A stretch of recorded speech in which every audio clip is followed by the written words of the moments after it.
Bienvenidos a After Office, el podcast donde la cerveza fluye mientras charlamos con gente que nos inspira. Vamos a hablar con personas de muchos rubros para conocer sobre sus historias, sus perspectivas y aprender de sus experiencias. Vas a escuchar mucha tonada cordobesa, que nos reímos fuerte y algún que otro comentario random. Pero esto es parte de la energía que se genera en After Office, donde no hay entrevistados ni entrevistadores, sino un grupo de personas teniendo una charla descontracturada sobre la vida misma. Esperamos que lo disfruten. Mani, birra y micrófono, amigos.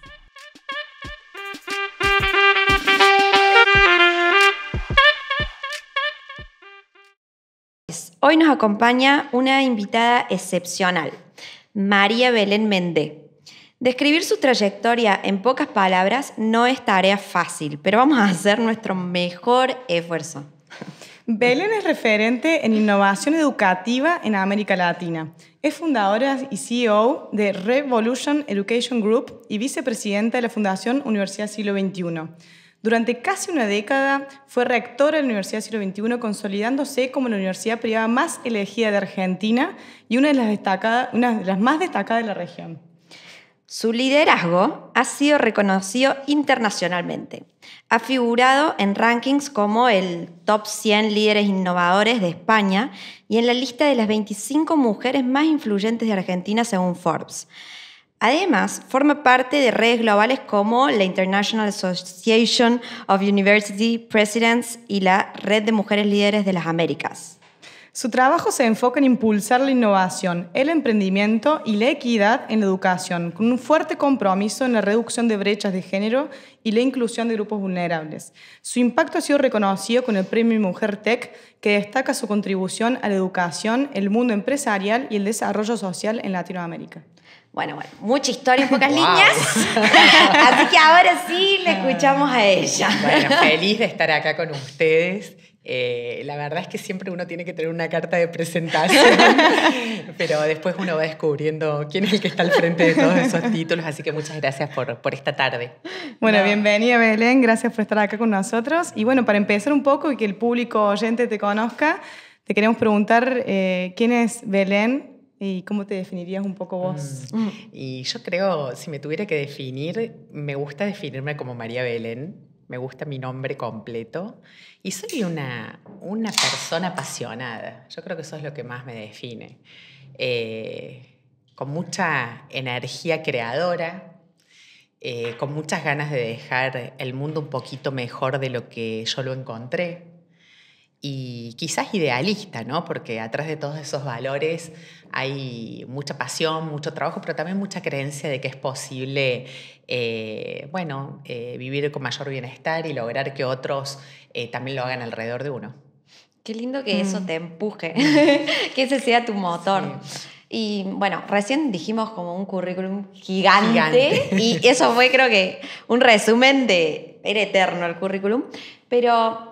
¿Nos querés contar un poco vos, con tus palabras, claro, cómo fue tu trayectoria, claro. qué estudiaste, dónde, por qué? Sí, les cuento. Yo soy miembro de una familia de clase media cordobesa, de barrio Alto Alberdi, pero soy orgullosamente de Talleres, a pesar de haber nacido en Alberdi. Y bueno, crecí en una familia que tenía una gran cultura del trabajo, que valoraba mucho los vínculos familiares, que era una familia amorosa. Y en los años, creo, de mi crianza, yo desde muy temprana edad tuve como mucha pasión por aprender. La escuela era un lugar para mí hermoso, de confort, donde yo descubría cosas. Si yo pienso un poco en mi recorrido, yo me recuerdo como una persona tímida. La gente dice que no tengo una buena autopercepción de cómo era, porque nunca fui tímida. Pero bueno, esa es mi percepción de mi niñez. Y bueno, después de transitar toda mi escolaridad en un colegio que yo amo de Córdoba, que es el Alejandro Carbó, que tuvo mucho que ver en mi vocación posterior, en esos años fui líder del centro de estudiantes y eso marcó mucho mi visión del liderazgo y mi deseo de hacer una carrera cercana a la ciencia política y eso estudié. Estudié ciencia política en la Universidad Católica y me dediqué mucho a las campañas electorales y a la comunicación política en esos años, que era parte un momento en que estaba de moda. Y ¿Qué estaba de moda? La comunicación política, el marketing ¿sí? político, finales de los 90, principios de los 2000. Y al poco tiempo, interesada por esos temas, conocí a un líder de una fundación alemana que me ofreció becarme para ir a estudiar a Latinoamérica. Yo quería estudiar en Colombia, en la Javeriana de Colombia. Y esta fundación alemana no becaba a países que estuvieran con alto riesgo social, y era un momento del narco muy difícil en Colombia. Claro, estaba la FARC. Estaba la FARC en temas, imagínate, periodismo político, comunicación política, eran muy complejos. Entonces ellos me fueron invitando a que pensara en otros espacios, y tenía yo una muy amiga que quería hacer ese recorrido conmigo, lo queríamos hacer juntas, y terminamos eligiendo Monterrey, en México, el TEC de Monterrey.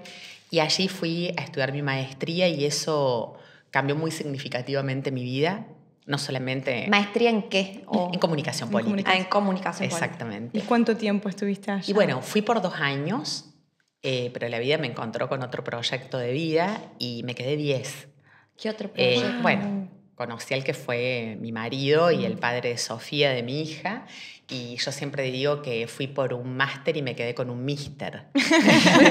Pero así fue el recorrido. Una letra de diferencia. Así fue el recorrido, y fueron transformaste. años maravillosos, porque durante todos esos años yo, bueno, me gradué, seguí trabajando en campañas electorales, y en ese tiempo era becaria, vivía con muy poca plata en una universidad que era muy cara en Latinoamérica. Entonces yo siempre tenía mucha gratitud de que esta fundación Konrad Adenauer me hubiese becado para hacer ese trayecto, y yo trataba de dar el plus, cómo devolverle a esta gente todo lo que había hecho por mí. Entonces trabajaba y también, bueno, quería hacer cosas en la universidad. Empecé a dar clases, me conocieron algunos directivos, me conoció el que era el rector, y me empezaron a ofrecer puestos de gestión. Ahí es cuando yo te empecé a introducir Ahí de vida universitaria, digamos, del lado de otro rol. Exactamente. Wow. Exactamente. Y ahí como que el mundo se empieza a bifurcar, y por eso yo digo mucho que uno puede diseñar mucho su carrera, su deseo, pero escuchar las señales que el tránsito por la vida te da, y que las puedes tomar o dejarlas pasar, pero que te definen mucho tu camino posterior. Y así fue. Me dediqué muchos años a trabajar en la universidad, que es una universidad muy relevante en Latinoamérica. Y bueno, con el tiempo, y después les cuento, volví a Córdoba a presentar a mi hija a mis padres, y estaba muy aburrida esos días. Entonces decidí visitar a los rectores de todas las universidades de Córdoba para contarles. Estaba aburrida. Estaba muy aburrida.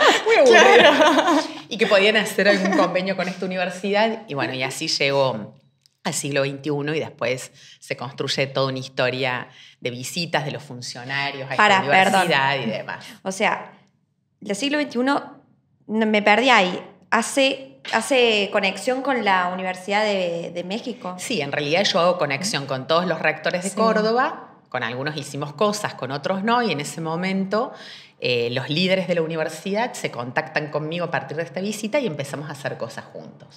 Y ahí es cuando vos crees que te diste cuenta que te querés dedicar a transformar todo esto en educación, digamos, a vivir. Nunca lo vi así. En realidad yo siempre creo que ese es como un factor, les diría, muy curioso de mi vida. Yo siempre estuve concentrada en el trabajo que hacía.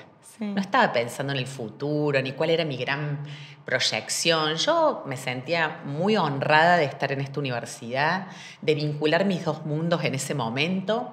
Y así fueron sucediendo las cosas, y siempre como con mucha energía creadora, ¿no? De unir, de llevar lo mejor a los lugares que yo habitaba. No era tan complejo, tan estratégico mi pensamiento. O sea, muy de lo genuino, digamos. Muy de dónde estás en ese momento y qué valor podés agregar. Sí. Y Belu, desde el lado de crear, o sea, vos dijiste, bueno, y ahí nació siglo XXI. O sea, si yo quiero mañana armar una universidad, ¿cuáles son los pasos? ¿Qué fueron haciendo? No, ahí no nació siglo XXI. Yo llegué a una universidad creada, fundada por una persona que no fui yo, no tuve nada que ver con eso, pero sí llegué a una etapa donde la universidad era una universidad cordobesa, empresarial, ahí va, pequeña, y creo que el gran valor de sumarme a este proyecto, como me dijo alguna vez alguien, vaya a Córdoba, Argentina, y ayúdelo a Juan Carlos a hacer una gran universidad. Y creo que mi involucramiento en la universidad, en este proyecto que sin duda es de la gran visión de Juan Carlos como fundador, fue venir a aportar la internacionalización, la profesionalización, el crecimiento. Y bueno, esa fue mi etapa. Y en ese momento, cuando ya entraste en la Universidad Siglo XXI, ¿cuánto tiempo ya tenía en el siglo XXI? Y la siglo XXI tenía en ese momento 12 años aproximadamente. Claro, era joven. ¿Y estaba en Córdoba nada más? 14 años, Córdoba nada más. Claro. Sí. Y yo llego en un momento en donde ya los directivos del siglo XXI habían decidido entrar a la virtualidad y yo traía mucha experiencia de esta universidad, que era la primera universidad virtual de Latinoamérica, y de alguna manera me empiezan a tentar para que me sume al proyecto y traiga, bueno, esa experiencia que yo había hecho en la otra universidad. ¿Y en qué año más o menos para orientarnos? Esto fue 2007. Pero súper visionario estar adaptándose y trayendo toda la modalidad en realidad, virtual. Ellos empiezan en el 2000 con una modalidad virtual que fracasa absolutamente. ¿En el 2000? En el 2000. Con el nacimiento de Internet. Claro, te iba a decir increíble. O sea, yo tenía 8 años y ya había virtualidad en la universidad, por así decirlo. Era tan mal. Loquísimo, me parece. Desertaba todo el mundo porque no estaban preparadas las tecnologías para eso. Pero ahí, no, qué loco. Pero es loco. En los 80. Había banda ancha. En los 80 que ustedes no eran ni Arnet, proyecto. O sea, Arnet y ruido de teléfono. No, chicas, había satélite. Fa. O sea, el internet, había satélite. No, son visionarios de verdad. Si ustedes van a la universidad, van a ver en el campus ese maravilloso una plaza artística intervenida que se llama la Plaza Partida, que son todas antenas satelitales. Sí. Ese fue uno de nuestros fracasos en desarrollar educación virtual. Montamos las antenas, iban por fibra óptica, la gente se robaba los pedazos de fibra óptica en los pueblos y se les cortaba la comunicación. Duró 6 meses esa modalidad y después pasamos 100% online. Por eso las historias de éxito tienen un montón de mini fracasos en el medio. No puedo creer que en el 2000 arrancaron, o sea, quedé en shock. Increíble, es increíble. En el 2000 arrancaron, fracasaron y después lo quisieron volver a hacer. En el 2007 se forjó esta modalidad mucho más profesionalizada con una red americana a la que se alió la universidad y que permitió traer mucha más tecnología y mucho más conocimiento de las particularidades de la modalidad virtual y bueno. ¿Y en Argentina qué había en ese momento? En Argentina había una experiencia del 2000 de algunas otras universidades. UCASAL es la pionera, la Universidad Católica de Salta fue una de las pioneras en modalidad virtual y algunas experiencias habían, pero durante muchas décadas en la que nosotros nos desarrollamos y también hasta hace muy poco, previa pandemia, había una visión muy equivocada de la virtualidad y mucha duda respecto de una educación virtual. Y siempre con un paraguas de esto no es de buena calidad.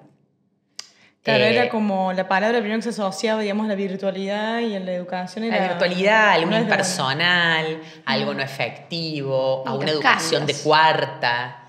Creo que ha habido mucha ignorancia en el sistema. Y por otro lado, bueno, como todos los procesos, tienen que pasar décadas, experiencias y quizás una pandemia, vamos que se puede, para que algo se legitimice, ¿no? Es mucho, también tiene que ver mucho con un cambio adaptativo y cultural, ¿no? Sí, o sea, también legislativo, ¿no?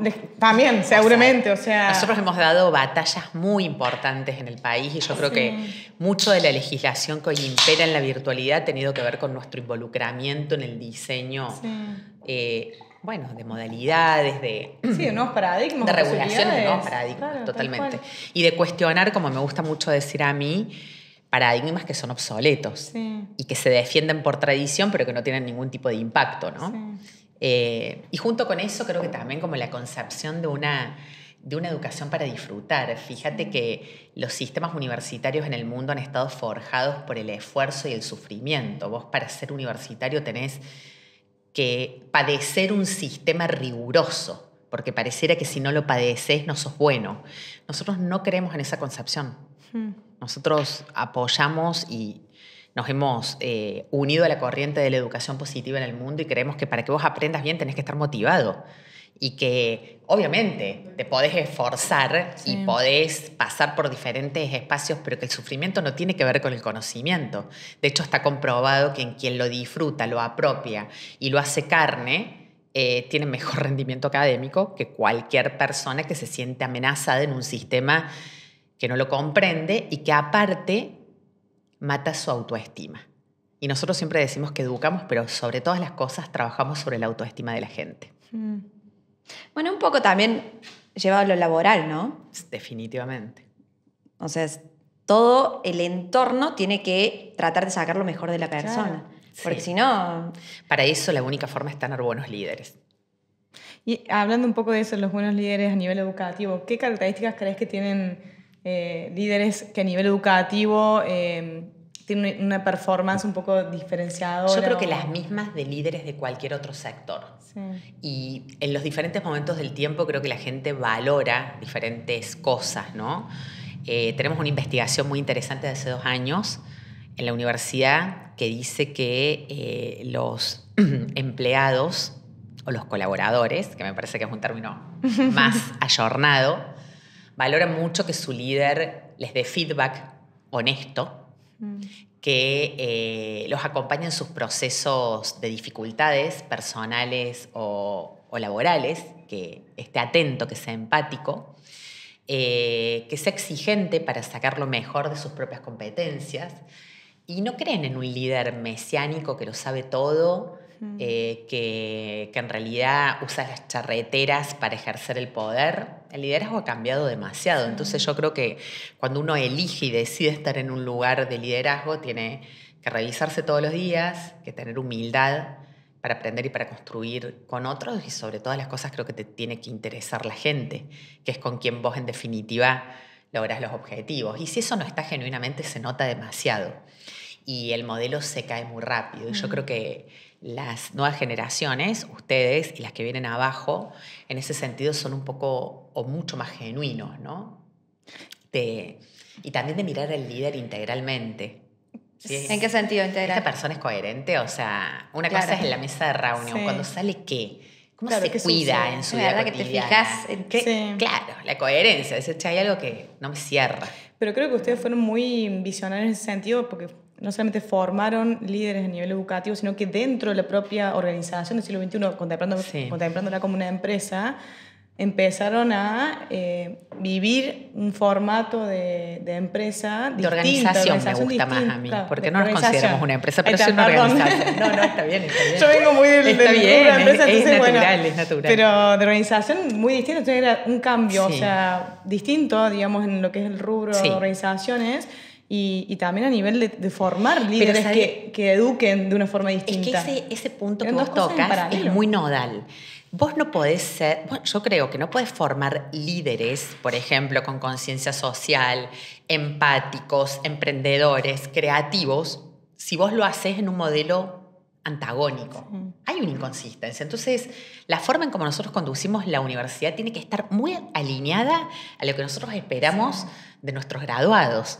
Y durante muchos años nuestro eslogan fue formando líderes. Sí. Universidad Siglo XXI, formando líderes. Sí. Y si bien hoy es innovando la educación, porque creemos que somos quienes más fuertemente no solamente transformamos procesos educativos, sino que establecemos agenda en Latinoamérica de esos procesos educativos, siempre nuestro foco es que algún día un graduado o una graduada del siglo sea el presidente de la nación. Me encanta. Ay, qué Sería como el lindo, me símbolo más encanta. potente de formar líderes de los que estemos orgullosos, ¿no?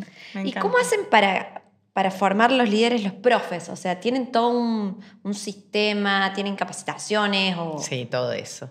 Y sobre todo yo creo que es como vibrar en la misma frecuencia. Y esto que parece un poco lúdico, a mí me parece que hoy es muy difícil que vos te sostengas trabajando en un lugar en el que no sientas que tu propósito personal se alinea con el lugar donde estás. Y eso pasa en todos los segmentos y también les pasa a los profes. Yo te diría que creo que lo más poderoso, una de las cosas muy poderosas que tiene el siglo es su cuerpo de profes, porque lo que hace permanentemente esa gente es estar revisándose, no estar atado a un conocimiento, no sentir que porque llega la IA amenaza su posición en la vida. Y si bien todo eso tiene que ver con el propio liderazgo en cómo los conducimos, también es la base y la esencia de qué tipo de perfil de gente reclutamos en estos 30 años.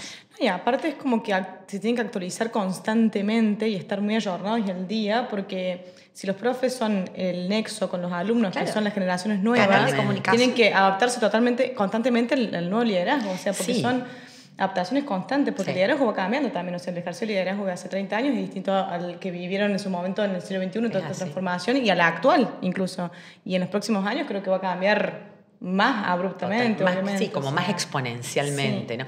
Yo creo que una clave de un buen cuerpo docente hoy es la flexibilidad y el sentido común. Porque es tanto el movimiento del rol que si vos tenés temor, si crees que lo único que vale es lo que vos sabías, bueno, la verdad que es muy difícil sostenerlo así. Fíjate que todos nuestros profes ejercen su profesión.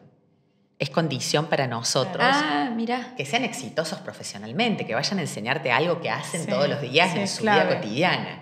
Es un modelo. Hay universidades que no, que tienen profesores investigadores de tiempo completo y es un modelo válido, pero el nuestro es un modelo muy iterado. Desde la práctica. Contra la realidad, contra el mundo productivo. Claro, y ahí las generaciones ven toda esta parte genuina, o sea, ¿qué hace después el profesor en su casa? O sea, ¿qué hace en su vida? Totalmente. O sea, ¿Quién es? ¿En qué tipo de empresa está? Bueno, ¿en qué trabaja, no? Claro. Y que recién dijo algo que me quedó ahí tecleando. Dijiste, nosotros hemos llevado temas a la agenda internacional sobre educación. Sí. ¿Qué tema así? Yo creo que desde temas hasta conceptos. Durante mucho tiempo a la educación que nosotros le llamamos mediada por tecnología se le llamaba educación virtual o educación a distancia. Nada más distante que la educación mediada por tecnología.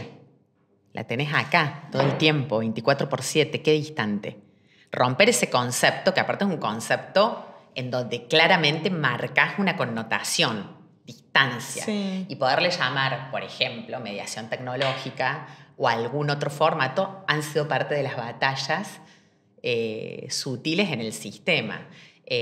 Bueno, las didácticas que utilizamos, la propia educación positiva, el modelo de aprendizaje por competencias, hablar de que las instituciones tenemos que tener al alumno en el centro, que parece una verdad de perogrullo, pero que nadie lo hace. Primero están las cocardas de los investigadores, después de los docentes, y al último, el alumno como el eje cuando es el núcleo educativo, cuando es el núcleo. Bueno, creo que esas son algunas de los temas que nosotros tratamos de insertar todos los años. Tenemos un congreso todos los años en agosto internacional muy potente, y los invito porque aparte se van a divertir, de innovación educativa. Este año, como es el 30 aniversario, lo hacemos en Buenos Aires, pero ahí también incorporamos muchos conceptos que hacen que después, otras instituciones lo tomen para sus prácticas, ¿no? Me encanta. Che, y yendo más hacia otro rubro dentro de la misma educación, ¿no? Ustedes ya habían transitado todo un camino dentro de lo que es la educación, la tecnología, la virtualidad. ¿Cómo crees que les afectó la pandemia dentro de todo este camino que ya habían transitado? ¿Ya estaban preparados digitalmente? ¿Cuál fue la sensación que transitaron ustedes ahí? Yo creo que a nivel de nuestro core estábamos muy preparados. Pero yo siempre digo que cuando te agarra un tsunami, vos podés estar en la playa tomando sol o en el 5º piso del edificio primero de la playa, pero el tsunami te pega lo mismo. Sí. No podríamos decir, no, a mí la pandemia no me hizo nada porque, mira, estaba digitalizado. No, nos sacudió un montón porque creo que la primera práctica fue cómo acompañar a la presencialidad o a los alumnos presenciales en la virtualidad, y después cómo acompañar a otras instituciones que no estaban virtualizadas a que lo hicieran rápido y con calidad. ¿Cómo otras instituciones? Bueno. Otras universidades. ¿Ustedes acompañaron a otras? Claro, por supuesto. Nuestra postura siempre ha sido de apertura de lo que hacemos. O sea, yo creo que hemos vivido en una sociedad en Argentina que siempre está como guardando una receta de algo que hay que ocultarlo. Cuando vos estás seguro de lo que haces, abrís tu experiencia, nadie copia igual. Cada uno le pone su impronta. Y en ese momento había una necesidad básica, que era que un montón de alumnos no se quedaran fuera del sistema. Entonces, ese fue un trabajo muy interesante. Me encanta cómo planteaste una necesidad básica, que los alumnos se queden, por más que sean nuestros no importa de quién son. Que estén dentro del sistema, que es tu misión un poco de lo que como vos lo vivís. Y como tu misión de responsabilidad social, porque yo creo que, ¿cómo le diría? En el momento que dejemos de ser tan individualistas y tan egoístas, en cualquier formato, personal, organización, Estado, pasan cosas mucho más potentes que uno no las puede parar. Y yo creo que el conocimiento, la innovación es algo público, no es algo cautivo de alguien. Y nuestra postura siempre ha sido esa, porque aparte, en nuestra visión, nosotros lideramos una organización que aprende todo el tiempo. Por ahí visitamos universidades pequeñas y decimos, no pierdan de vista que de acá también se puede aprender. No, sin duda. Tenemos una anécdota que siempre, bueno, Juan Carlos como presidente cuenta que va a una visita a una universidad en la Selva Lacandona, en México, que es un lugar realmente muy inhóspito. Y entran, van a ver una universidad y entran, era un galpón, un gran galpón en el medio de la selva, y no había ningún alumno. Y cuando entran había una mesa muy larga con un montón de personas, de mujeres, eran todas mujeres, sentadas con una libretita anotando algo y con un teléfono fijo.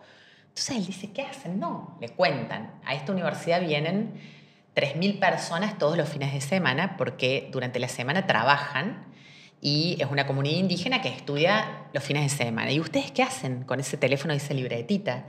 Y bueno, los llamamos durante la semana y le preguntamos si necesitan algún video para entender algún concepto, si les ha pasado algo que atente contra que vengan a clases, y llevamos como una bitácora de las personas. No. Wow. Eso dio origen a un área que la universidad tiene, que hoy trabajan 200 personas, wow, que se llama Centro de Atención de Servicio al Alumno y que es un gran centro de atención 24/7 a todos nuestros 90.000 alumnos en todo el país. Wow. Entonces siempre uno tiene algo que aprender si tiene la apertura para ayornarse a lo suyo. Y bueno, 90.000 alumnos 90.000 en todo el alumnos. país. no, qué locura. Y perdón, pero desde el lado, recién hablabas del lado de la vocación, en realidad lo que estás buscando es como un crecimiento social. Definitivamente. ¿No? Y del lado de la vocación, ¿cómo ves hoy la realidad? ¿Hay interés en gente en ser profesor? No sé, es como que no tengo idea cómo está el rubro de la educación. La verdad creo que, a ver, ¿cómo te lo diría? Creo que hay más relato respecto de la actualidad de lo que realmente conocemos. Claro que hay gente que tiene vocación y hay gente que se le despierta la vocación cuando está frente a un aula. Creo que eso sucede. No me parece que haya una crisis, digamos, con determinadas profesiones. Me parece que hay una responsabilidad de cualquier rubro, de cualquier institución, de entusiasmarte con que sos relevante para algo. Claro. Hay mucha gente que vive muchos años sin sentido o sin encontrar qué es lo que realmente los apasiona laboralmente. Somos pocos los que elegimos qué hacer y aparte tenemos la fortuna de disfrutarlo. Entonces, me parece que hay mucho trabajo de poner luz sobre las competencias de mucha gente que está buscando su vocación. Okay. Y la verdad es que yo creo que hay carreras como la enfermería, la medicina, la docencia, que son extremadamente vocacionales. Que si vos no tenés esa, no sé, te enciende esa llama, es muy difícil poderlo hacer. No, terminás abandonando o no cumplís el objetivo en el alumno, en este caso. Sí, bueno. Ha habido mucho de eso en el sistema. Todos recordamos profesores nuestros propios que vos dudás si han tenido realmente vocación porque ejercían la docencia más como un hobby o como una etiqueta de ascenso social o de reconocimiento que por real vocación. Yo creo que la tecnología ha venido a ayudar mucho al rol docente. Antes vos llegabas a un aula presencial, entonces tu docente... A mí me ha pasado esto, lo voy a decir en primera persona para que no haya ningún tipo de cuestionamiento. Tu docente se paraba al frente tuyo y te empezaba a relatar el diario del día. Y yo decía, ¿qué hace este hombre? O sea, ¿de qué estamos hablando? O sea, ¿qué estoy aprendiendo? Y te pasabas horas, porque la verdad atrás no había una didáctica, no había una sistematización. Cuando vos tenés que diseñar para una plataforma o para un instrumento, lo que sea, una holografía, un simulador, tenés que diseñar. Sí. Tenés que decir, quiero que mi alumno aprenda a tal cosa y tenés que tener una didáctica atrás. Entonces, los alumnos, desde que la educación tiene una mediación tecnológica y una virtualidad, sin duda tienen probabilidad de aprender mejor y de ser más protagonistas de su aprendizaje. Y que el profesor ocupe realmente el lugar de valor que es ser ese coach, ese tutor, de sacar lo mejor de vos y de traer esa elevación en el aula. De decir, che, qué bueno lo que dijiste, ¿por qué lo dijiste? A ver, ¿en qué está fundamento? ¿De vos qué aportas? Y esa dinámica que realmente es la que hace que nosotros todos tengamos alguien en nuestra cabeza inolvidable que fue nuestro profe o nuestra maestra. Totalmente. Y en eso, Belén, o sea, me surgen mil preguntas, o sea, no sé por dónde ir, pero no sé por dónde empezar, digamos. Mientras Nati no nos rete, está todo bien. Me surge preguntarte, o sea, dijiste que también docentes, y una parte, digamos, del filtro del siglo XXI es que los docentes ejercen su profesión. Sí. Pero a la vez supongo que preparan a esos docentes, o cómo se preparan esos docentes para también saber ejercer la docencia, porque no debe ser fácil. O sea. Vos sabés que uno es curioso, ¿no?, que les interese tanto este tema, porque uno de mis primeros roles en el siglo XXI fue liderar a los docentes. Y fue Parece armado. No, digo también para que... Pero fue todo un aprendizaje porque yo consideraba, cuando llegué a ese rol y cuando me pidieron hacer ese rol, que ese no era mi mayor talento. Yo decía, yo no sé nada de recursos humanos, a mí no me interesa recursos humanos, hasta que entendí que no tenía nada que ver con eso, sino realmente poder trabajar con, digamos, el motivador y la esencia del proceso de aprendizaje. Formamos mucho a los docentes. Mirá, hace 2 fines de semana, el sábado, tuvimos el primer encuentro del año docente. Son 1.500 y fueron 1.100. Un sábado que llovía torrencialmente. 1.500 docentes. Docentes. Sí.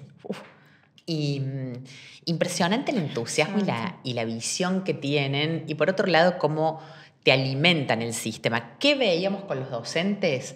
Toda nuestra estrategia de este año de la mediación con IA de todos los procesos de todas las cátedras. Y es impresionante ver cómo ellos mismos producen conocimiento con la IA generativa, cómo están metiendo bots, cómo trabajan con los alumnos. Bueno, ¿Ellos solos por su cuenta o tienen que pasar por ustedes? ¿Cómo? Pasan por no. Bueno, nosotros tenemos un modelo académico y los ayudamos y les enseñamos aquellas variables que son pilares de la universidad y donde queremos que generen impacto, pero obviamente la creatividad y la innovación que ellos traen superan siempre nuestra visión de por dónde ir. Y sí, porque están ahí. Ellos están en el día a día. Están en la calle, claro. Están ahí. Palpando todo. Y también pasa algo muy curioso, que es al tener un modelo tan distribuido, nosotros tenemos 320 centros en toda la Argentina. En todas las ciudades de más de 50.000 habitantes hay una pequeña sede de la Universidad Siglo XXI. ¿Cuántos habitantes? Más de 50.000. 50.000. Eso lo empezamos a hacer en el 2007. ¿Por qué eso? Porque nosotros nos queríamos acercar a los alumnos. Claro, si el foco está en los alumnos. Uno de los lemas más fuertes para nosotros era ayudar a democratizar la educación superior en la Argentina. Desde el sector privado, donde el alumno te paga una cuota para estudiar. Entonces decían, ¿cómo vas a democratizar si no es gratuita? Es paga. Sí, pero había una curiosidad muy interesante. El alumno de todas las partes del interior de Córdoba, de todo el interior de Argentina, tiene que ir a una capital a estudiar una carrera universitaria, porque muchas veces en sus ciudades no hay universidades. Y ese desarraigo implica que nunca más vuelven a su pueblo, porque les da vergüenza después volver a su pueblo, que no hay desarrollo local y que el desarraigo requiere un costo inmobiliario muy fuerte para las familias. Entonces nuestra visión fue: penetremos el territorio nacional y nos acerquemos, llevemos la universidad a los alumnos. Y bueno, ha sido un modelo que tiene ya 15 años y que ha sido maravilloso. 320 centros. 320 centros. ¿Y cuál es no sé, el lugar más inhóspito que yo conoces? ¿Cuál es mi preferido? Porque me divierte conocer, tipo, yo he ido a pueblos así en Argentina, no sé, a Cusco, en medio del norte. Te cuento 3. Me encanta. Hay uno que es mi preferido, pero porque es muy conmovedor, que es Abrapampa. Hace muchos años, Rosario Quispe, que es la líder indígena de Abrapampa, se acercó a la universidad a decirles que si Abrapampa no tenía una universidad, ellos nunca iban a poder realmente luchar por sus derechos. Y ahí fuimos y fundamos uno de estos centros de aprendizaje universitarios, así se llama. Ya tiene 15 años, hay muchos egresados, ya Abrapampa tiene periodistas, tienen abogados que defienden las leyes de minería, tienen educadores, y vos ves cómo realmente la universidad puede transformar un lugar. Bueno, la Antártida, Ushuaia. Hay un CAU que a mí me encanta, que es el CAU que montamos con el padre Oberlin aquí en Maldonado. Que es maravilloso. Ya debemos tener como 6 años con ese CAU. Y en ese CAU, por ejemplo, los alumnos trabajan en el barrio con el padre Oberlin haciendo botellas de PET y parte de su ganancia de su trabajo lo destinan a pagar la universidad y otra parte los becamos para que lo puedan hacer. Y ahí es donde está realmente la transformación, porque aparte nuestro modelo es un modelo, esto es maravilloso, Me encanta. en donde conviven todas las realidades y todas las clases sociales, como la escuela vieja normal de los guardapolvos blancos que te uniformaba el guardapolvo. A nosotros nos uniforma la tecnología.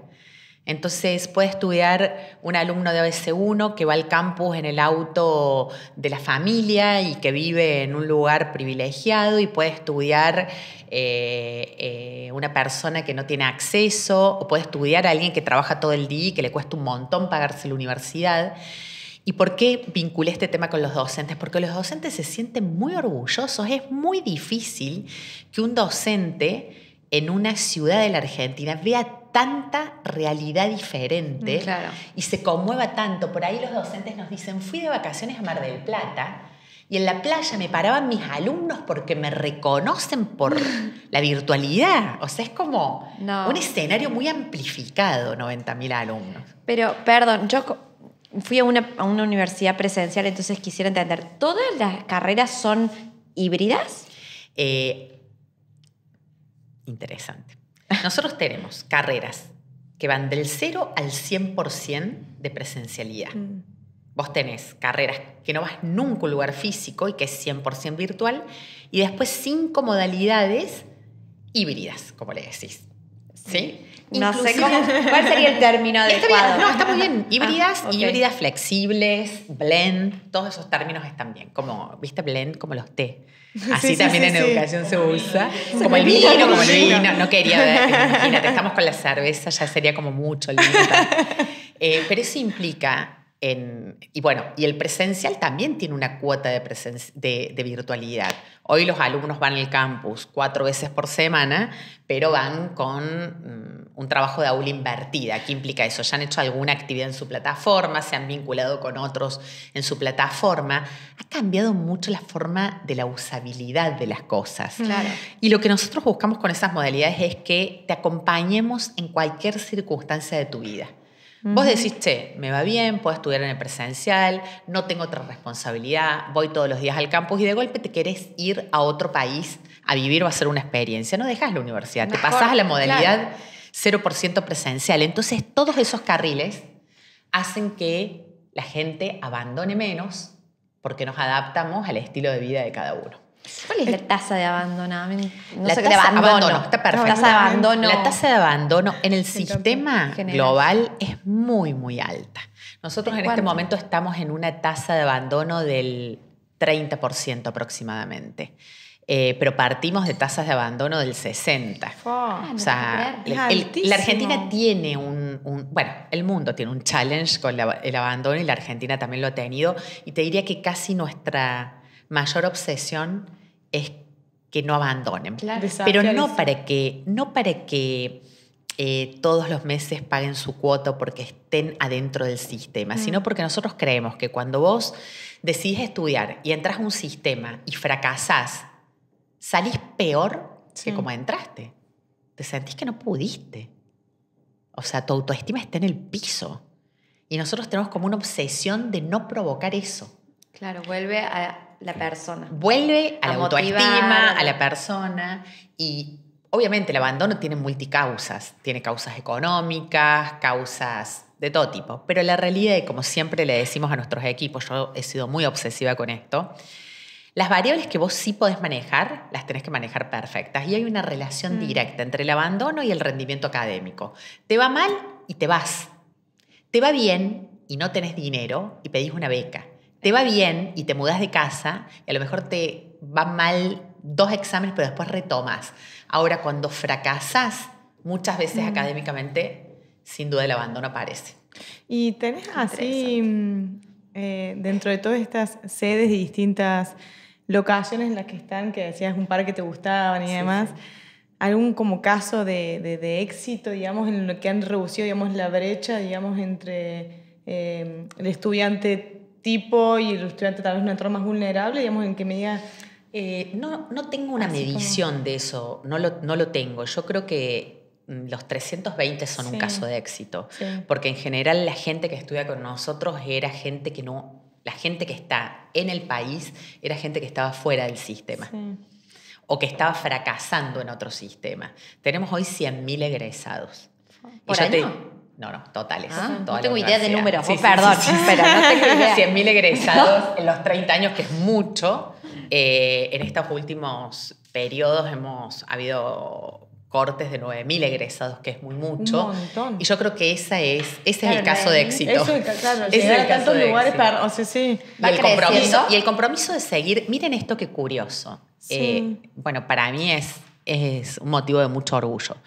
Nuestra actual rectora, Laura Rosso, con la que hemos trabajado muchísimo todos estos años y hemos sido muy equipo, y tiene 1 año y medio en su función, es nuestra primer graduada de 100.000. ¿Es la primer graduada? La primer graduada. Es como en las startups, los primeros 5. Y aparte es tu experiencia de éxito. Está liderando la universidad, la primer graduada de la universidad. Y nosotros decimos, si Laura, que la conocemos, y es excelente y es brillante, está liderando la universidad, imagínate qué pueden estar haciendo los otros 100.000. Claro. Cosas maravillosas. Claro, puedes estar viendo otras universidades en paralelo o otros fomentando otros grupos, otros encuentros, otro tipo de comunidades. En todo entorno donde estén tocando algo, ya están transformando. Claro. Y eso hace que ya, diría, nuestra misión está muy cumplida, a pesar de que este año, el domingo, cumplimos 30 años y los 30 años nos sirven de plataforma para los próximos 500. Ahí está puesta nuestra mirada. Y de paso los invitamos. El 10 de abril, fiesta, tiramos la casa por la ventana en el campus del Siglo a las 8 de la noche, celebramos los 30 años. ¡Qué divino! Vamos. ¿Hay Sí, obvio. Vamos a probar el blend. Obvio. Che, y un poco hablando de esto de la tecnología y de la reinvención de los espacios y las dinámicas, ¿cómo ves el futuro, digamos, con todo lo que se viene, con la IA, la educación? Con todo lo que está positivo, promisorio, hermoso. Súper, me imagino, pero hay tanta transformación y para tantos es tan como lejana o tan... Yo creo que siempre, cuando hablamos de tecnología, tenemos que trabajar en la brecha. En que el mundo no se siga polarizando entre los que acceden y los que no acceden. Particularmente yo creo que estamos frente a un cambio de era con la IA que no somos conscientes y que sí va a marcar un antes y un después en la forma en que como consumimos, cómo nos comportamos, y que sin duda va a llegar a todos. Y me parece que mi postura personal es siempre abrazar la tecnología y adaptarnos y no tenerle miedo. Para eso tenés que tener política, ¿no? Tenés que tener una política para que eso suceda así. Pero, por ejemplo, o sea, a mí se me viene como, no sé, divagando, ¿no? Me imagino tipo un bot de profesor. O sea, un físico... Es que no divaga, ya existe. Que lo dibuje... Eso. Ah, ¿en serio? Claro, que lo dibuje la Vicky López, que fue nuestra... La Vicky López, claro. Que lo dibuje la Vicky. Qué orgullo, la Vicky. Claro, que la Vicky nos programa un bot y que sea un profesor que nos vaya enseñando, va a ser como rarísimo. Eso existe. Mira, te voy a contar algo. En noviembre del año pasado fuimos invitados por el Banco Mundial a hacer un recorrido por universidades europeas que están aplicando IA en procesos críticos. Retención. Hicimos un recorrido, volvimos con la cabeza así diciendo, Dios mío, qué maravilla todo lo que viene adelante. Ya se está haciendo. Y hay muchísimos proyectos y emprendimientos de tech, de tecnologías basadas en la IA. El tema es qué elegís para tu modelo, cómo lo implementás, pero nosotros este año, bueno, ya estamos montando agentes para varias cosas dentro de la universidad que integran al ser humano. A mí me gusta mucho hablar del tecnohumanismo. Que es salir de la visión tecnocrática, donde la tecnología es todo, para integrar las competencias humanas a las competencias tecnológicas. Y ese fue el eje central del encuentro con nuestros docentes, el tecnohumanismo, que es realmente desarrollar mucho más la empatía, la capacidad creativa. El otro día escuché algo que me encantó y que dice, la IA va a generar tantas certezas que, por ejemplo, en los humanos va a estar también el valor del error y de encontrar en el error humano oportunidades para seguir desarrollando y creciendo, y como esas muchas más. Yo creo que la invención, el vínculo interpersonal, el desarrollo de algunas profesiones que inevitablemente se van a potenciar con la IA, pero no necesariamente se van a reemplazar por la IA. No, la gobernanza, es como tantas cosas. Muchas cosas. ¿Pero ustedes dan materias con IA hoy en día? Nosotros utilizamos IA en la producción de contenidos, sí. Bien. ¿Utilizamos IA en las perspectivas de abandono? Sí. ¿Vamos a utilizar IA en muchos otros procesos? Sí. ¿Y para mirar al alumno? ¿El alumno para Todo aprender? Es mirada al alumno. El alumno utiliza IA hoy. Claro, pero para aprender a ser agentes de IA, por ejemplo. Sí, claro. Pero el alumno es el que mejor maneja la IA en todo el sistema educativo. De hecho, eso ya pasa hace un año. Y ellos van generando sus propios aprendizajes y relatos, y todo pasa por la IA. Yo me acuerdo que el año pasado los profesores decían, bueno, pero ¿cómo sancionamos a un alumno que usa IA? Bueno, no pasa por ahí. ¿Cómo le enseñas a hacer buenas preguntas? ¿Cómo le enseñas a que la IA no lo haga fracasar académicamente porque está encarando mal algo? Creo que eso ya está sucediendo y está mucho más apropiado de lo que se imagina, y nosotros lo vamos a seguir potenciando. Me encanta esa mirada como re positiva, ¿viste? Sí. Porque hay un poco de miedo.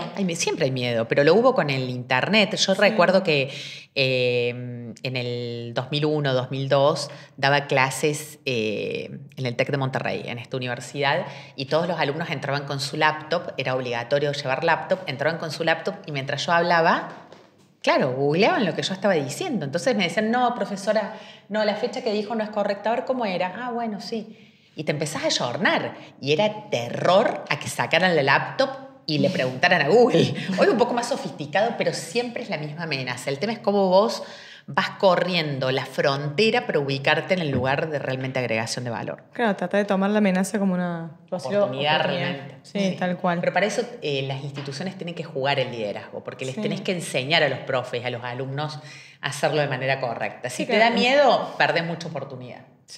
Sí, es claro lo que decís, eso es empoderar un poco a los líderes que ustedes tienen, digamos, formando personas, porque el día de mañana las personas que ustedes forman son los líderes del futuro, y como decías, totalmente. Son tal vez 90.000 alumnos hoy en día, que esos 90.000 alumnos tienen una red alrededor de ellos. Entonces es impresionante el potencial de cambio que tienen esas 90.000 personas, porque ellos trasladan a su red, supongo, yo no sé, es así. Un montón. Es así. Sí, y es hermoso lo que decís, porque qué sé yo, tenemos muchos alumnos que son primera generación de universitarios de sus familias en el interior del país. Y después de que se graduaron, su madre, su hermano, su padre también quiere estudiar y se inscribe. Y es como un círculo maravilloso. Claro. Ay, todas esas historias hay que contarlas. Sí, les podemos traer algunos. Les podemos traer algunas personas que les cuenten su testimonio. Me encanta. Es maravilloso. Este año vamos a sacar por los 30 años 30 testimonios de muy alto nivel que cuenten en carne propia esa transformación. Que a través de las puertas que se le abrieron. Por el siglo, tal cual. Sí, tal qué cual. lindo. Muy, muy lindo. ¿Se dan cuenta que no es un trabajo? No, es que se te nota, se sale de adentro del cuerpo. O sea, es impresionante cómo pechás. Hay un remo por detrás, pero que hay lo como una disfrutás. Está muy una convicción, ¿no? Y yo creo que soy muy privilegiada realmente de poder hacer algo que te apasione tanto, ¿no? Sí. Y es como que el propio reto te alimenta a motivarte con muchas cosas, a pesar de que obviamente es dura la gestión y es duro el camino. Muchas veces es duro, pero cuando vos ves el fin o el objetivo, que es transformar la vida de alguien, se hace muy hermoso. Y a mí en esto se me vino como, no sé, varias cuestiones en mi cabeza recién mientras que íbamos charlando. En las universidades que todavía no se están adaptando. Se están muriendo. Claro, ¿qué pasa? ¿Qué se hace con eso? ¿A dónde van esos alumnos? ¿Qué se hace con esas universidades? Porque tenemos tantos potenciales, por ejemplo, en Córdoba, la Universidad Nacional de Córdoba. No sé actualmente, realmente, yo no sé qué tanta adaptación tienen. Entonces no puedo juzgar simplemente... Las universidades han vivido procesos de transformación.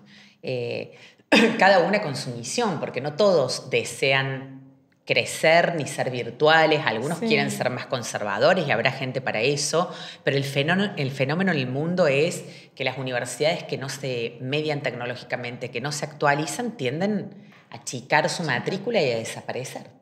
Pero ¿cómo haces para terminar de llegar a toda la gente? Porque también está el sector público que hoy no paga la cuota, ¿cómo hacemos para contagiar este espíritu tecnológico que tienen ustedes, pero llevarlo al lado público? Yo creo que muchas universidades públicas lo hacen. Hay muchas universidades públicas que tienen sus modelos virtuales, inclusive en la Argentina. Creo que el tema es cuánto creen en esos modelos y qué grado de penetración en el modelo global de las universidades tiene la mediación tecnológica. Particularmente yo creo que no existe un solo modelo educativo, que hay universidades para diferentes personas y que está muy bien que existe esa diversidad.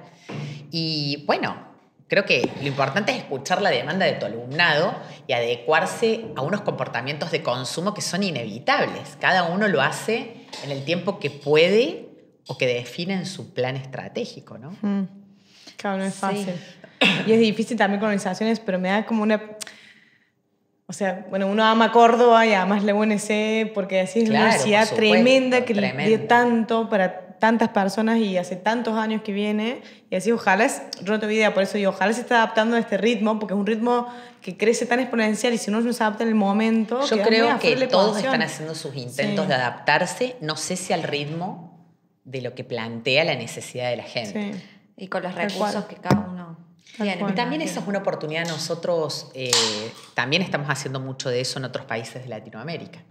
Decían recién que yo soy la líder del Grupo Educativo Revolution y eso hacemos en el Grupo Educativo Revolution, llevar un modelo con muchas características de las que hemos hablado a otros países como a Chile, estamos en México, en España. O sea, agarran una universidad en México y le dicen, estas son nuestras... Bueno, no es tan contanos sencillo eso, el contanos modelo. ¿qué es Revolution? Revolution es porque lo hemos investigado, un grupo de pero... organizaciones educativas que están en diferentes sectores, por ejemplo, instituciones técnicas, instituciones de lo que hoy se le llama aprendizaje para la vida. Por ejemplo, le hacemos toda la educación a distancia del Club Barcelona.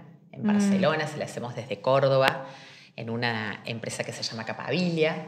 Entonces, lo que en los diferentes modelos, que ninguno es igual a siglo, la característica es cómo medias tecnológicamente y llevas educación de calidad a diferentes segmentos.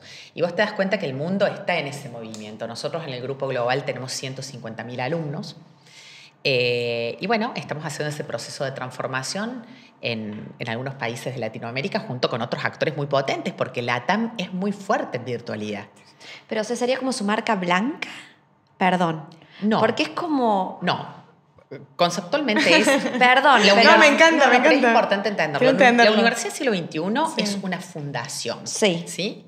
Que es un legado para Córdoba. Así la concebimos. Okay. Y se desarrollará generación tras generación con los líderes que tengan que, en su momento, llevarla a su camino. De alguna manera, en ese ecosistema de la universidad fuimos aprendiendo cosas que nos permitieron crear startups que después se transformaron en organizaciones, empresas de DTech. Ese ecosistema de diferentes entidades en diferentes partes de Latinoamérica son este grupo que nosotros le llamamos Grupo Revolution y que cada uno tiene dinámicas diferentes, impacto diferente y que están desprendidas del proyecto universidad. Son cosas aparte, son parte de este grupo educativo, pero la constante es que en todos esos modelos lo que buscamos es mucha pertinencia con el mundo de la empleabilidad, enseñar a hacer algo y hacerlo a través de una mediación tecnológica que permita que gente que ha estado fuera del sistema se incorpore en el sistema. Perfecto. Perdón, pero es que yo no, soy... No, hay que tiene su complejidad.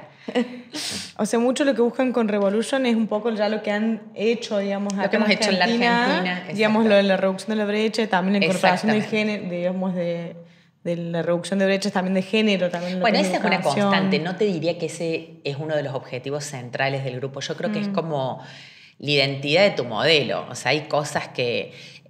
trabajar conceptos de sustentabilidad, trabajar inclusión, trabajar la libertad como un concepto genuino de la forma en cómo ejercer una profesión o cómo organizar una empresa, son como los sellos de nuestra formación, vayamos a donde vayamos. Sí. Y creo que el tema de la inclusión también tiene que ver con nuestro modelo. Cuando nos acercamos a todas estas ciudades de la Argentina, lo que buscamos es incluir gente que no estaba dentro del sistema, y también lo hacemos a nivel de género. Yo creo que la búsqueda de la equidad es como un bien común. Sí. No creo que sea, espero que no sea solo de una organización, pero sí lo pechamos mucho. Por ejemplo, cuando contratamos gente, buscamos que las duplas o las ternas sean equitativas, cuidamos nuestro equilibrio de género en la mesa directiva, trabajamos mucha política de acompañamiento a la maternidad y a la paternidad. Bueno, tenemos un foco puesto ahí. Distintas estrategias, digamos. Estrategias que el año pasado hicieron que seamos la mejor organización para trabajar en Argentina para mujeres. ¡No! ¡Qué lujo! Great Place to Work nos nombró la mejor organización de nuestra categoría, de empresas que van de 250 empleados a 1000 empleados.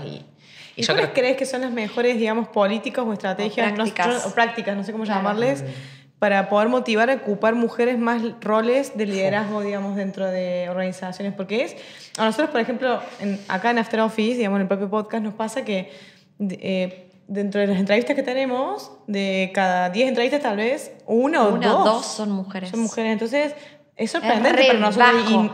Y nos esforzamos para... y eso no debería pasar. No debería pasar. Y yo creo que ha habido un retroceso. Creo que hace 5 o 6 años atrás estábamos un poco mejor. Ay, ¿por qué no? ¿Qué hicimos? ¿Qué no hicimos? Claro, sí. Pero yo creo que, contestando un poco a lo que trae, yo diría 2 cosas para ver qué es lo que no hemos hecho todavía. A mí me parece que hay 2 cosas que son inevitables. Primero, visibilidad. Suponete que son 2 de 4. No importa. Sentalas a la mesa. Y pregúntales, ¿por qué te costó tanto? ¿Qué te costó? ¿Qué viste? ¿Qué no viste? ¿Qué le dirías a otra que no se está animando? Visibilidad. O sea, como que el tema esté tiqui, tiqui, tiqui, tiqui, tiqui, tiqui, que no lo soltemos, ¿no? Que no nos cansemos. Yo particularmente creo y aprendí, porque tenía mucho preconcepto con esto y después se transformó en una gran palanca en el mentoreo. El mentoreo genuino, no el consejo. Yo creo que si yo te voy a acompañar a vos a subir un escalón porque me tocó subirlo antes, te voy a dar toda la info y te voy a potenciar lo más posible para que se te achique la dificultad. Y eso tiene una metodología. Nosotros tenemos varios programas dentro de la universidad, uno particularmente que se llama Mujeres del Siglo XXI, que invitamos 60, 70 mujeres con potencial para crecer y les damos una formación muy, muy, muy power. Y después es nuestro semillero de recursos humanos para el crecimiento de posiciones en diferentes lugares. Creo que hay que trabajar mucho, pero creo que hay que trabajar mucho en lo cultural. Sí. Porque yo viví muchos años en México. País machista sí los hay. Y todo el mundo me decía, bueno, ¿cómo es tu vida en México? ¿Qué dice la gente de que trabajas tantas horas al día?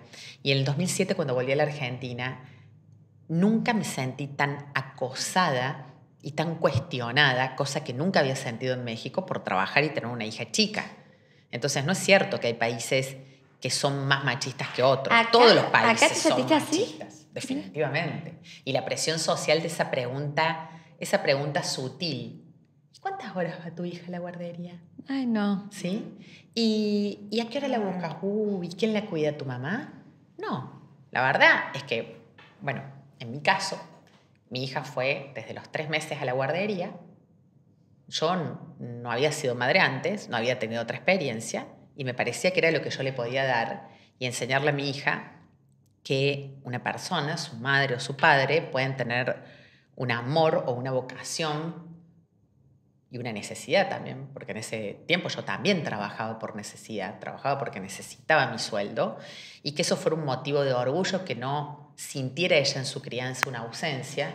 Y bueno, hoy a los 21 años creo que está logrado, pero que tiene que ver con tu concepción y con no derrotarte frente a la más mínima mirada de cuestionamiento y no sentir culpa. Y eso que es algo viejo, y viejo porque no lo hemos podido resolver, y obvio, sigue pasando. Pero te van a cuestionar por todo, yo creo. Yo hoy soy mamá. Si vos permitís. Te cuestionan si trabajas, si no trabajas. O sea, hacer lo que vos quieras. Totalmente. Pero yo digo que todo lo que vos le podés decir, todo lo que vos le podés cuestionar a un hombre, se lo podés cuestionar a una mujer. ¿Y qué quiero decir con esto? Alguien va y le pregunta a tu pareja o a tu marido, che, ¿por qué trabajas tantas horas? ¿Por qué no te quedas con tu hija? No, eso Nadie. todavía no. Si vos no se lo podés preguntar a un hombre, no se lo podés preguntar a una mujer. Es como un límite para ordenar las cargas, sí, ¿no? sí. ¿Y por qué digo esto? Porque yo creo que la educación tiene un rol muy vital ahí. O sea, obviamente que hay un concepto que no es una cuestión conceptual, no es una cuestión racional. Está muy metido estos roles estereotipados. Entonces, bueno, construir algo diferente, yo quiero creer que requiere mucha constancia y, por otro lado, darle la mano a otras y ayudarles a pegar su salto, ¿no? Sí, tuvimos un invitado acá, no me olvidó más, hombre, también muy transgresor, digamos, que después del After Office me acuerdo que nos dijo, yo no entiendo. Ah, sí. Dice, las mujeres podrían conquistar el mundo. Claro. O sea, las mujeres pueden crear vida, las mujeres pueden conquistar el mundo. O sea, La mujer es superior, lo dijo él, dice, no lo la mujer dijimos es nosotras. superior ante todo. O sea, No, entonces, que no nos creemos superiores. el tema, claro, pero el tema es este, como a nivel cultural. No hables por todas. A nivel cultural, ¿cuánto nos limitamos? O sea, en muchas cuestiones, digamos. O sea, pero es y pasa. ancestral. Yo creo que hay que entender que quizás no lo podemos cambiar en 1 o 2 generaciones, pero sí podemos avanzar. El lema de este año que nosotros tomamos para este mes de la mujer. O sí. También. Sí, se da. ¿por qué pero no? el lema de este año para nosotros fue acelerar la acción. Y yo creo que eso en los lugares donde, o las personas que tenemos ciertos roles representativos, tenemos responsabilidad de acelerar la acción, de lograr que se vaya más rápido, porque cuando vos ves los números de que recién en 50 años vamos a lograr equidad, decís miércoles, no lo va a ver, lo va a ver, pero no lo vas a disfrutar, ¿no? Entonces creo que tenemos que acelerar la acción. Sí. Y que las instituciones tienen mucho por hacer. O sea, perdón, releyendo un poco, o sea, también divagando un poco, ¿no? Mucho tiene que ver con los próximos años, dentro de todo el cambio tecnológico que vamos a vivir en los 5 o 10 años que nos siguen, incluso tal vez menos, en donde muchas tareas van a ser reemplazadas por la inteligencia artificial, por la robótica, etc. Creo que la mujer puede tomar un rol muy, digamos, protagonista en esto, porque hay cierta empatía, cierta cuestión de la mujer, más emocional, digamos, que es lo que la IA no nos puede dar todavía. Sí. Entonces hay un rol ahí como interesante. Sí, y también como para verlo de los dos lados, yo creo que sí, que está bueno lo que vos traes. Fíjate que ese estudio que les nombraba del liderazgo, no lo quise decir, pero decía, las líderes femeninas tienen más adhesión en los equipos porque tienen estas características. Eso no implica que sean mejores las líderes femeninas, sino que las características del liderazgo femenino las deberían aprender los hombres, que es un poco lo que vos traes. Pero también en este ejemplo que traes, yo creo que es imperioso y hay mucha gente que está trabajando en que el diseño de la tecnología tenga una mirada de género. Todos estos movimientos de las mujeres en tecnología. No lo he pensado. Es, o sea, la base, la arquitectura, la conceptualización de la tecnología tiene que tener una mirada de género. Entonces, no solamente en el complemento, sino en el corazón. Sí, tal cual. No lo había pensado. No. Porque no sabemos cómo se están generando las IA, las inteligencias, en cuanto a... Sin mirada de género. Es así. Nada. Acá hay un grupo maravilloso en Córdoba de mujeres en tecnología que lo dirige Sole Salas y Paula Gialdi. Y muchas otras mujeres que trabajan todos estos temas y te juro que es alarmante. Por eso nosotros necesitamos que más mujeres se formen en las STEMs. Y, Belu, ¿tenés algún...? O sea, ya nos contaste un montón de cosas que hiciste hasta hoy y a mí, ojalá pueda hacer algo de todo lo que hoy hiciste. Pero claro, no te vas a dar cuenta. Pero es una con ese amor por entregar, por dar, por la sociedad. O sea, yo laburo y no sé si tiene esa vocación por el otro, ¿entendés? Que me encanta. Por eso estas charlas a mí me sirven porque contagian. Pero más allá de todo lo que hiciste... Pero esto que hacen es vocación por el otro. Vos podrías estar en tu casa con tu bebé. Sin embargo, querés levantar voces para que otros escuchen algo que, no sé, que les abra la cabeza, que les resuene o que no. Pero lo que hacen tiene mucha vocación. Bueno, no la había visto. De servicio para otros. Es una cuestión de relato. Es una cuestión de relato. En fin, ¿tenés algún sueño por cumplir? O sea, hiciste muchas cosas, pero... Sí. Muchos. Vos decís así en lo que quieras, o sea, yo te digo, no, puede muchos, ser laboral o de la sociedad, puede ser de personal, o sea. Muchos. Yo creo mucho en el sector privado y también creo mucho en el sector público y creo que ahí tenemos que hacer mucho. Mejorar esa integración, la conexión, poner a Córdoba mucho más de cara al mundo, integrar a la Argentina a que realmente sea un país global. Y no solamente desde la educación, sino desde sinergias de todos los ámbitos, y estamos en condiciones de hacerlo. Yo tengo sueño de poder, desde el lugar donde impacto, elevar a mi país y ponerlo en un lugar mucho más significativo. El sueño también de formar mucha gente que impacte en el ámbito de la salud. Estamos abriendo todo el área de salud en la universidad, que no es menor, porque yo creo que la pandemia nos puso frente a un reto de entender que había un sistema colapsado. Fíjate que la medicina, casi como la educación, ha mirado a la persona por partes. Recién hablábamos de la letra con sangre entra, que era un concepto muy fuerte, y en la medicina es no te miro integralmente, sino que te evalúo por partes. Queremos formar médicos que realmente sean empáticos, que integren diferentes formas de ver tu bienestar. Creo que ahí podemos hacer grandes transformaciones. Ese es un sueño que estamos emprendiendo muy fuertemente. Y después, liderar en muchas partes del mundo procesos de transformación como el que hemos hecho en Argentina. Así es mi sueño. Yo tengo ambición por el mundo. Pero, o sea, vos esto que decís, estando en un rol donde podés impactar, como decís, ante tanta gente y por ejemplo, ganaste el premio de las mujeres más influyentes, ¿no tiene una cierta responsabilidad también? Sí, lo O sea, siento. lo disfrutás, pero a la vez decís, No, yo voy por más. ¿Qué hago? Voy a decir algo que puede ser un poco polémico, ¿no? Yo no sé si creo mucho en los premios. Creo que son como un impulso. No me detengo mucho en eso. Me da alegría, también como un poco de pudor y como no es una cosa rara. Son como un incentivo, pero no... mi responsabilidad no la veo en esos espacios, sino la veo todos los días cuando alguien llega y te dice, dijiste algo el otro día que hizo que yo tomara tal decisión. La miércoles, ¿qué dije? Bueno. O en el 2007, una vez que te escuché en un discurso, me provocaste tal cosa y en consecuencia hice tal otra. Eso sí. Y yo creo que es como un ejercicio cotidiano esa responsabilidad, pero lo que les decía previo a nuestra charla, yo creo que la naturalidad o la inconsciencia de las cosas, no tener esa conciencia permanente, lo que estoy diciendo en quién impacta, hacerlo genuinamente y ser coherente, hacer el bien, hace que después otras cosas sucedan. Sí.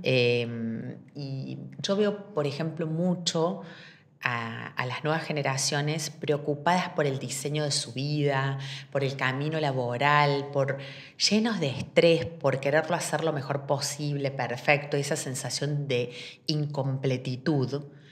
Y yo creo que realmente hay que dejarse llevar más por el camino que está diseñado para vos y tomar las oportunidades, pero hacerlo de una manera conectada. O sea, realmente que vos estés presente cada día en lo que estás haciendo y ser coherente te lleva mucho más lejos que ponerle tanta cabeza y tanta exigencia a tu camino. Y así trato de transitarlo, obviamente. A veces con mayor éxito en el bienestar personal y otras veces con menor éxito. Yo creo que he tenido muchos años de un liderazgo de muy alto impacto, pero que sí generó en mí, quizás, y me estoy autodiagnosticando, un estrés crónico. Y eso tuvo un costo para mí. Y yo elegí seguir en ese camino. Ahora, también pude mirarlo de frente y decir, ¿cómo puede ser un poco mejor? ¿Qué hiciste para cambiar eso? Bueno, lo estoy haciendo. No, porque ya... y un poco es una receta de todos los días. Yo creo que sí soy workaholic. Y no lo digo solamente... Viste que quizás mi generación lo decía con orgullo. Ay, soy workaholic. Yo me da como vergüenza porque somos como gente en extinción. Y también creo que... creo que también el trabajo es una adicción. O sea, que lo podés disfrutar, pero que también es una adicción. Entonces, ¿cómo podés lograr vivir en tu propósito? Porque sin duda yo voy a trabajar o voy a aportar hasta el día que me muera. Y eso es como una decisión de vida. Yo no sueño con la jubilación. A mí no entiendo el concepto, no, pero porque a mí no me motiva. Respeto a quien lo motiva. Entonces esa es mi visión, cómo incorporo bienestar a mi vida cotidiana, ¿no? Y yo creo que el estrés, la ansiedad son motores muy lesivos para tener claridad.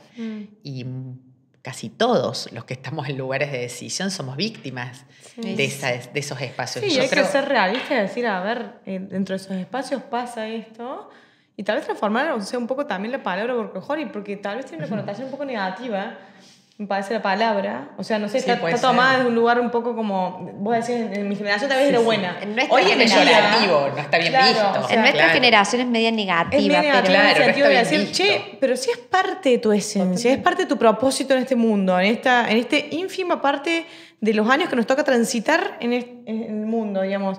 Y es parte de lo que vos vas a aportar. ¿Qué tiene malo? Y a ver, si el tránsito es un buen lugar, se incorporan buenas herramientas de bienestar, como decís vos. Y te genera bienestar. Sí. Porque yo creo que ahí está como ese espacio que yo creo que ustedes traen un poco más claro del disfrute, del cuidado. Y no te lo imponen. Exactamente. Claro, tal cual. Sí. Ahí está la diferencia. Sí. El impuesto está elegido. ¿Viste que tenés que venir? Venga, Nati, Ser para acá. impuesto o elegirlo. Palabras de Natalia. Le ponemos un micrófono en la próxima. Bueno, y un poco yendo de la mano de eso, si pudieras decir algo, un consejo a la Belén de hace 20 años. 20 años atrás, año 2000 sería, 2004, ¿qué sería? O sea, Sí, 2004. 2004, ¿Qué estabas haciendo en 2005. 2004? O más. Estaban haciendo ¿Qué Sofía. dirías? O sea? Uy, Dios. Ahí sabe. ¿No puede ser un poquito más atrás? Vamos más atrás si querés. ¿Qué le dirías?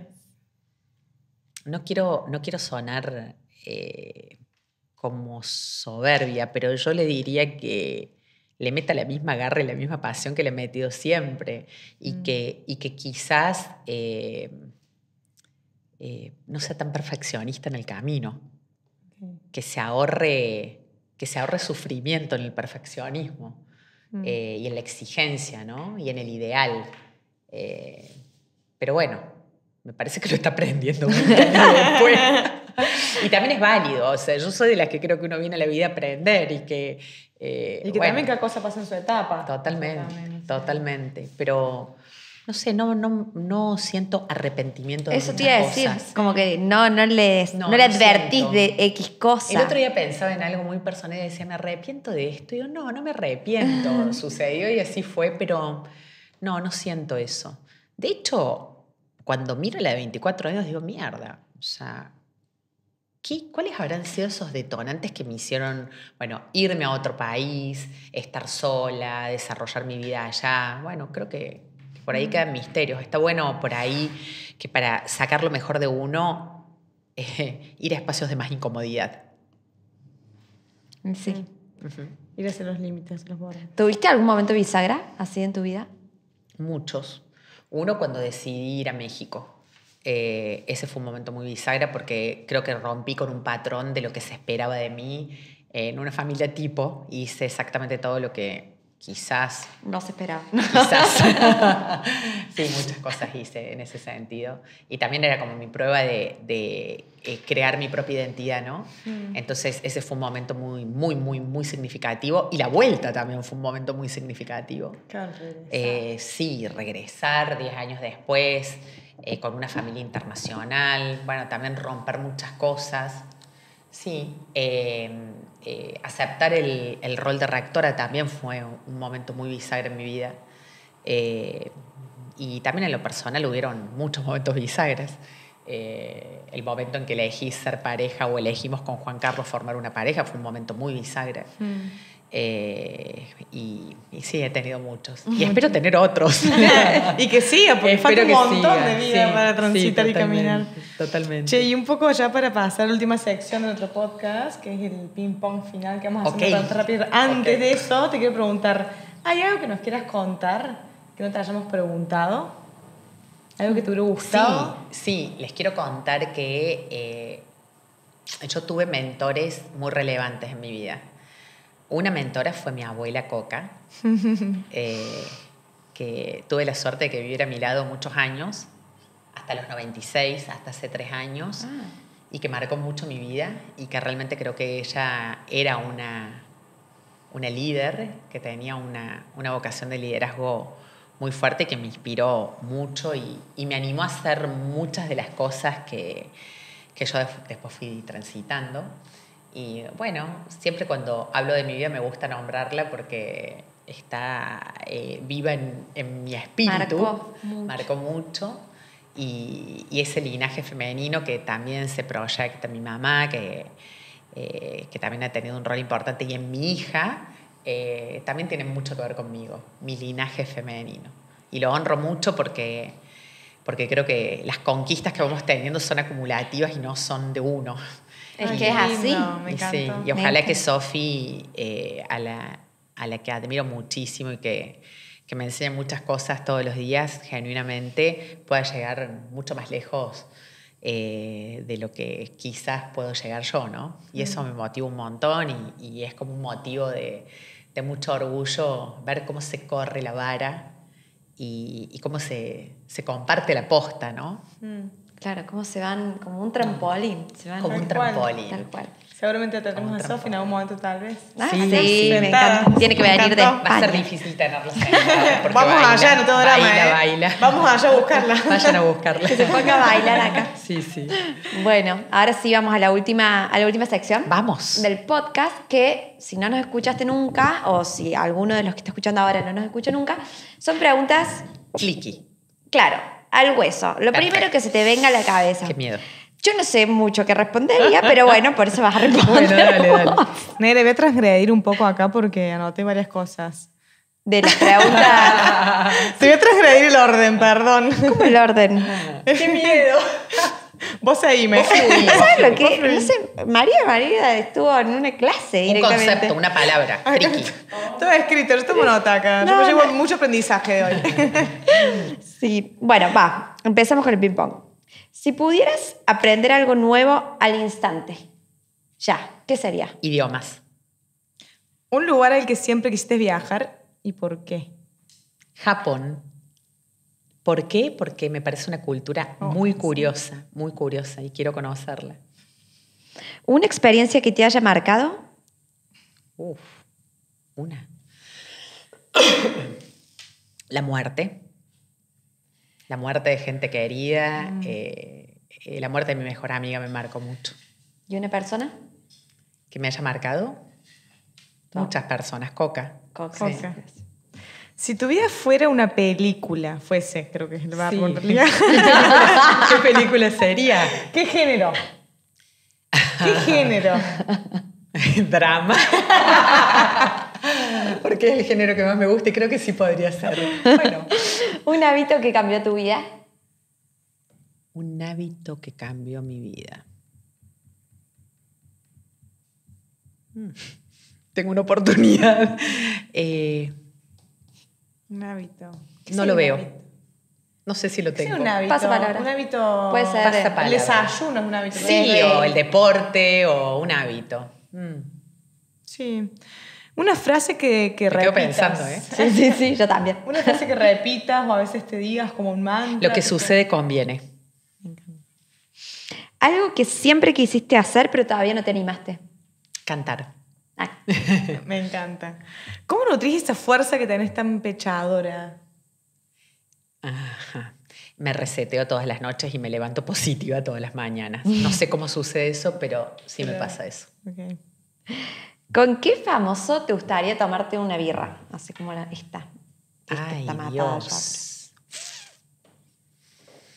Ay, cuánta gente. Pues los puedo resucitar. Sí, resucitemos a alguien. Y yo creo que con un Gandhi Ay, sí. o un Mandela Sería o fantástico. una Madre Teresa de Calcuta. Me encanta. ¿Por qué digo eso? Porque realmente me seducen esos líderes que tienen mucho de líderes espirituales, ¿no? Si tuvieras que hacer un discurso en Hago una todo el gran día. conferencia, Sí, ¿de qué tema hablarías? de la libertad. Lo tiene clarísimo. Nunca lo había pensado. Si tuvieras que armar una comida con 3 personas de cualquier época, ¿quiénes serían? Mezclemos así una bolsa, así todas las... Uf. Invítanos después. Invitaría a mi padre. Invitaría a Sofía. Invitaría a una tía muy querida que ya no está, que era muy bruja y muy astrológica, a esa mesa de esa comida. ¿Cómo se llama ella? Tía Kitty. Ay, qué lindo. Bueno, Bueno, y finalmente, la última pregunta. ¿Qué título le pondrías a tu propio episodio? Y acá podemos divagar todo lo que quieras, Wow. porque después podemos cortar. ¿Qué título le pondrías a tu propio episodio? Tengo un hábito, ¿eh? Tengo el hábito que ay, te no, debo. decilo. El hábito que te debo es hacer todas las semanas RPG desde hace muchos años y trabajar sobre mi postura. Ay, Ese es un hábito que me cambió mucho, mucho. hoy cambiamos Mucho. la forma Es por la clave. Título de mi episodio. Título de todo lo que hablamos hoy acá. O un mensaje que quieras dar, cualquier Sí. cosa puede ser. Es Me tuyo. gustó mucho la frase que dijiste, que te repetís. Esa que me repito. Es muy linda Lo también. que sucede conviene. Pero creo que el título de mi episodio podría ser algo que tiene que ver con la potencia, ¿no? Como La potencia. conectar, o sea, conectar con tu propia potencia y lograr encender a otros desde ahí. O sea, O sea, ser luz para otros. ser como ayudar con tu linterna propia a que otros puedan ser fuertes y potentes. Yo creo en un mundo de Impulsar. comunidad. Ay, qué lindo. Yo Ser creo que linterna para otros. ser linterna para otros, devolver algo bueno que haga que vos mismo veas el valor que tenés. No para mí, sino para el otro. Siempre les decimos a los docentes que ellos tienen el poder de iluminar aspectos que las personas no vemos en nosotros mismos. Cuando ustedes, ahora les voy a hacer una pregunta a ustedes, no sé si vale, pero cuando ustedes piensan en alguien que los marcó y les hizo creer que ustedes tenían valor, si tienen que pensar en una sola persona que les devolvió ese poder propio, ¿quién aparece? Mis viejos, pero en En conjunto. tus viejos, Mi abuela. tu abuela, Mi mamá. tu mamá. Mi profe de geografía del cuarto. Es así. Ah.